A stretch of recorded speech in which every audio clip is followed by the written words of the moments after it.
Hey everybody, this is Kyle from Track by Track. It's January 14th as I'm recording this, which means today is the legendary Dave Grohl's birthday. To celebrate the occasion, Dave has graced fans with new Foo Fighters music. Waiting on a War is the third advanced single from the upcoming Medicine at Midnight album, which is scheduled for release next month. It follows the very subdued Shame Shame from November and the hard-rocking No Son of Mine from New Year's Eve. Stylistically speaking, Waiting on a War lands somewhere between those two songs. At the very least, I have to give Foo Fighters credit for the wide range of soundscapes they've already covered in just 3 songs. We can only imagine at this point what's in store for us on the full album. If anything, though, Waiting on a War is a song that's likely to hit the sweet spot for many listeners. It's exactly the kind of radio-friendly music that catapulted the band to superstardom 20 years ago. If you're someone who prefers the more pop side of Foo Fighters, this one's for you. And to a large degree, it follows a well-worn Foo Fighters formula.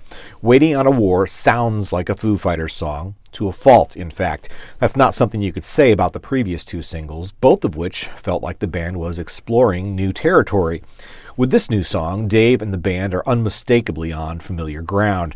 That gives the song a bit of a sameness that may or may not appeal to you. At first, I actually liked the song quite a bit from a musical perspective, though I'll admit that may be influenced by the familiarity factor. The bulk of the song is acoustic, with backing strings that add a nice counterpoint to the sound of the band. And as you'd expect, the whole thing builds up to a rocking electric climax, closely following the familiar Foo formula. The issue for me is that if you're going to create a song that is based so much on the familiar, you really need to bring something fresh and interesting to the mix to elevate the track above the mundane. Unfortunately, that's where the lyrics to the song really drag things down. This is a song that was clearly written around its title. Dave basically admits that. He said that the song was inspired by his experience growing up under the specter of impending war and seeing his own daughter now going through the same feelings. The inspiration is noble enough, but Dave never really explores any interesting ideas around that theme.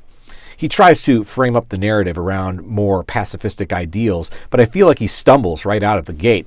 The first lyrical image of the song is young Dave brandishing a toy gun, which feels out of place with the next lines claiming he just wanted to love everyone. For me, the story, such as it is, never really recovers from there. There's very little substance in the verses. To make matters worse, both the pre-chorus and the chorus are painfully repetitive. Another thing I can't help but think about is the cultural context into which this music is being released. All of the music on the new album was recorded more than a year ago. The world in general, and America in specific, are a very different place than they were 12 months ago. The phrase, waiting on a war, resonates very differently in the U.S. in January 2021 than it would have in January 2020. The ambiguity of this new song in the currently tense political climate makes the track feel like a milquetoast response. It isn't intended to be that at all, of course, but by choosing to release this song as a single right now, the band practically invites the consideration. It makes a song that was already lyrically tepid that much more toothless.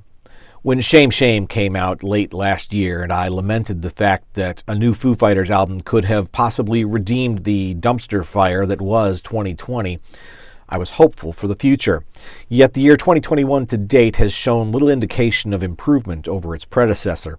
And on top of that, I'm feeling less and less optimistic that the album Medicine at Midnight will be either the album we want or the album we need. We'll find out the answer when the full album drops on February 5th. Once again, my name's Kyle, and this has been Track by Track. If you like this video, please be sure to give it a thumbs up. Plus, check out some of these other videos below that I think you might also enjoy.